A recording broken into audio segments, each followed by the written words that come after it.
Para receber todas as novidades do canal, inscreva-se. E se curtir o vídeo, clique em gostei. Aproveite para acompanhar a Rede Super nas redes sociais. Você já ouviu falar em acretismo placentário? Esse problema ele acontece quando na fixação aí do corpo uterino, a placenta invade outras camadas mais profundas do útero. Essa condição pode levar a mulher a ter hemorragia, isso mesmo, durante o parto. E para dar mais informações sobre esse assunto e nos ensinar muito mais, eu recebo o Dr. Marco Túlio Weintraub. Eu falei certo? Sempre falou certo, Carol. Ah, bom dia. que bom que o senhor está aqui. Saudades. É um prazer, Carol, saudade nossa também. Demorou muito para voltar. Olha, primeiro parabéns pela oração, muito humana, nos tocou muito, parabéns, muito bacana. Que o senhor seja renovado também, porque eu sei que está chegando aí de um evento fora e às vezes a gente está aqui, mas o corpo está cansado, a gente precisa pedir Deus para renovar nossas Não, mas está forças. aqui, é sempre um prazer estar aqui, eu vejo pelo nível do canal, do trabalho que é feito, sabe, do profissionalismo, então é sempre um prazer estar aqui, é uma honra. Que bom, que bom. O senhor vai dar uma aula pra gente, explica pra gente o que é acretismo placentário. Que nome complicado, né? Nome é um diferente, nome né? bem complexo. Bom, vamos começar do que acontece naturalmente, né? Vem a gravidez e a placenta, ela se fixa na parede do útero. E é por essa parede do útero que vem o sangue para a placenta, da placenta para o cordão umbilical e de lá para o neném.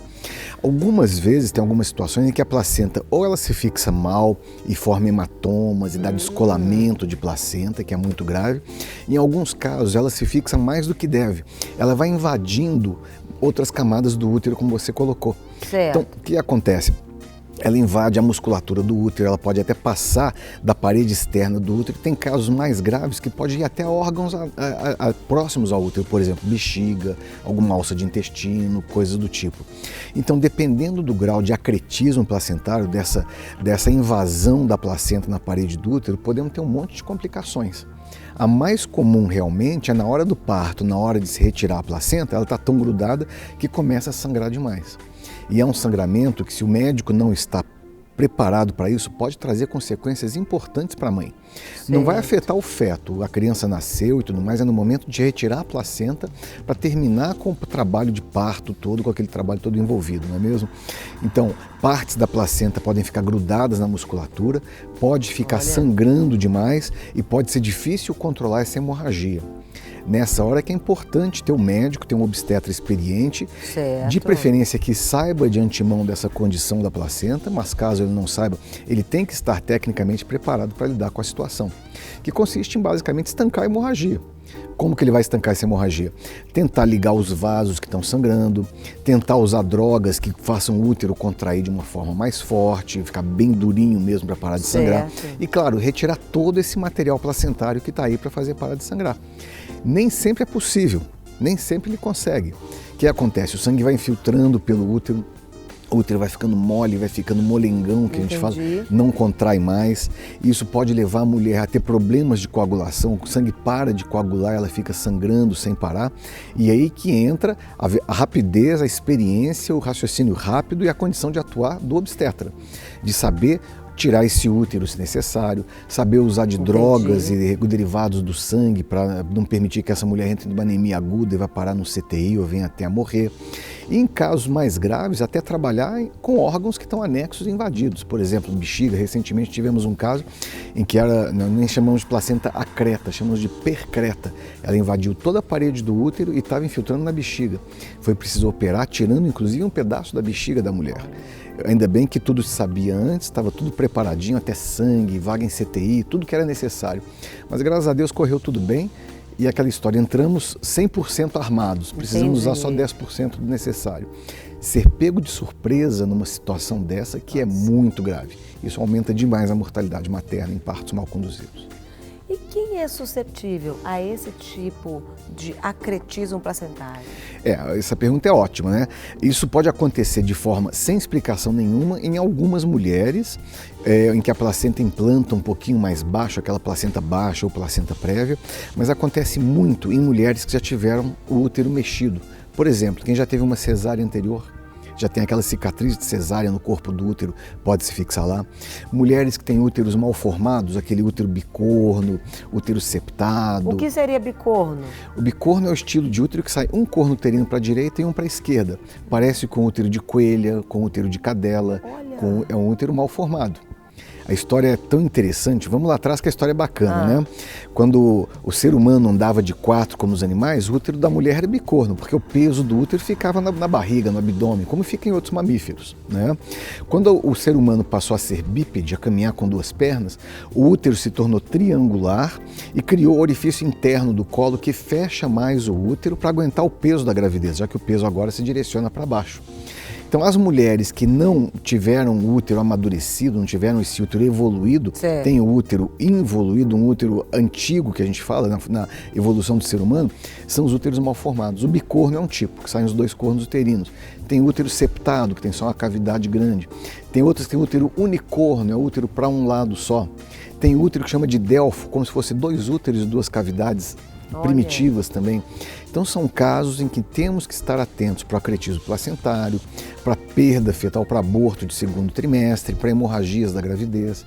Ou seja, a mulher que é bem acompanhada, que é bem vista, que é bem avaliada antes e durante o seu pré-natal, com certeza ela vai ter mais tranquilidade na hora do seu parto, porque estamos preparados para as curvas perigosas do caminho que podem acontecer.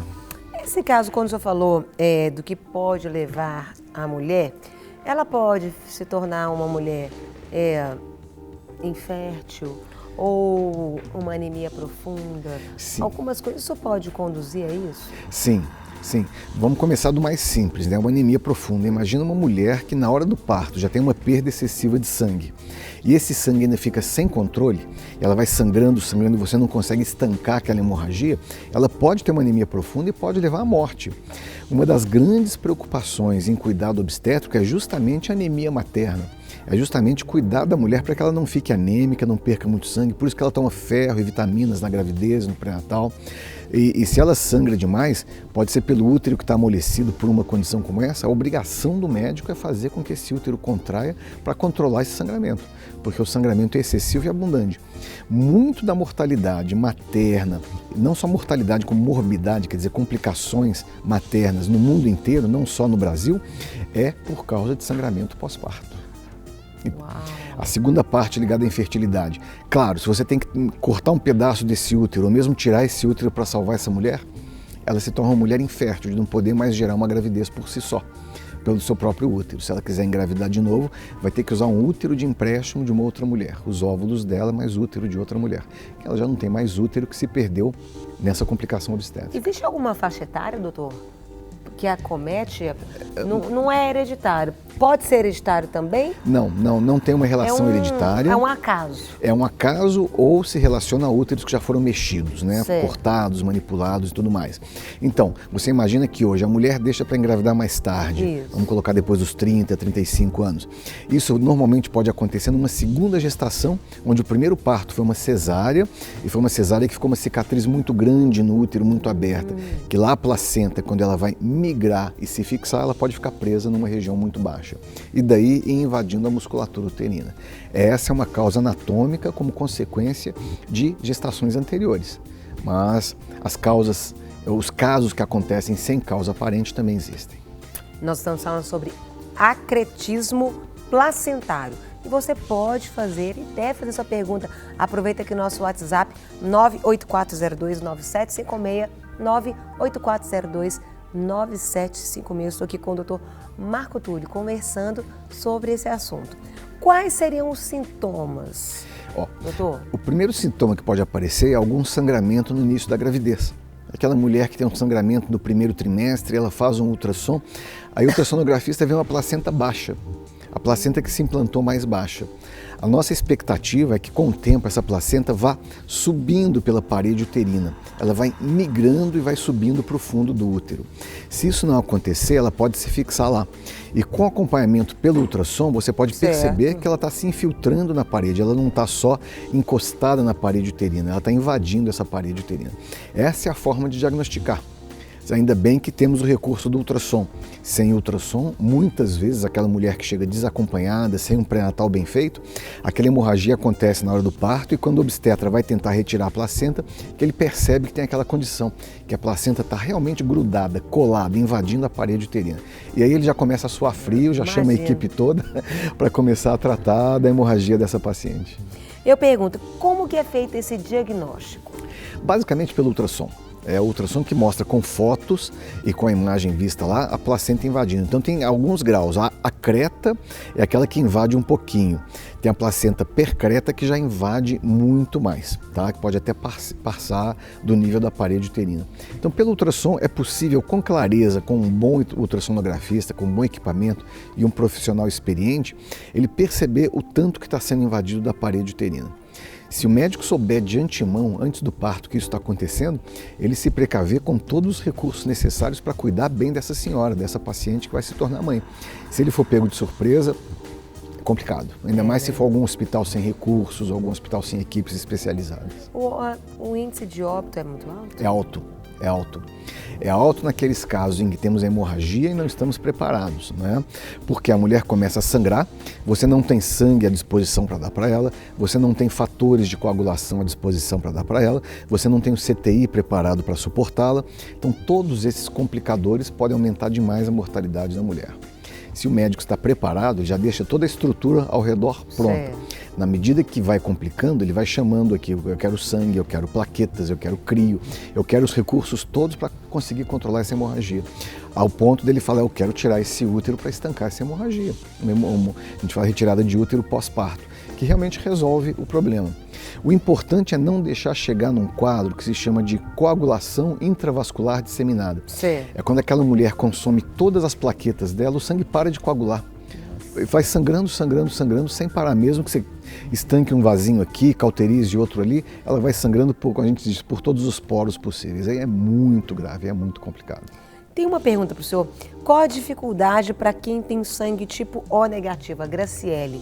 Tem dificuldade? A dificuldade do sangue O negativo é encontrar sangue O negativo, né? Eu mesmo, meu grupo sanguíneo é B negativo. A cada 3 a 6 meses me ligam do Hemominas me pedindo para ir lá voluntariamente doar sangue. Claro que eu vou, porque eu sei que o negativo é mais raro. O O negativo é o doador universal. Por outro lado, é um dos sangues mais incomuns que se tem. Então imagina precisar de estoque de sangue O negativo para uma paciente O negativo e não está disponível. O que vai ser feito? Né? Não adianta só ficar dando soro, dando outras coisas, nem dar um sangue de uma qualidade não compatível que vai piorar o quadro dela. Tem uma outra pergunta aqui, é até de um homem, do Paulo, do Rio de Janeiro. Qual a forma de prevenção em caso de uma mulher de 35 anos, por exemplo, que queira engravidar, doutor? Olha, não tem como prevenir. Prevenir de falar assim, eu vou tomar tais medidas, tomar tal remédio e tudo mais. Não, é uma coisa que vai acontecendo fisiologicamente durante a gravidez. Sabe, se algum problema, algum percalço, como a gente falou, alguma lesão anatômica no útero, algum problema uterino, não permitir que a paciente migre e se instale, se implante onde ela deve, esse quadro vai se instalar. Ainda bem que é um quadro raro. E os médicos, estando atentos, não vão permitir que as complicações raras cheguem a pontos tão graves como a gente citou. Mas não é um quadro que não há como prevenir. Falar, eu vou tomar isso ou fazer isso para que eu não tenha um acretismo placentário. É um achado ocasional durante o pré-natal. Feito o diagnóstico, tem algumas limitações? A grávida vai passar ali a ter algumas restrições ou não, doutor? Sim, isso é muito importante. É uma grávida que não vai fazer atividade física pesada, ela vai se manter mais bem hidratada, ela precisa de repouso, mas não é um repouso absoluto presa na cama, não. Vai evitar as extravagâncias, tá? De fazer um spinning exagerado, fazer um aero qualquer coisa, saltar, pular, essas coisas. Sempre com acompanhamento ultrassonográfico e atenta para qualquer sinal de sangramento.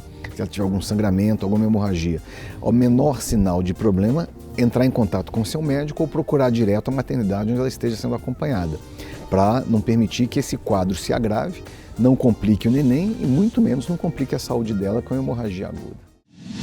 Para receber todas as novidades do canal, inscreva-se e se curtir o vídeo, clique em gostei. Aproveite para acompanhar a Rede Super nas redes sociais.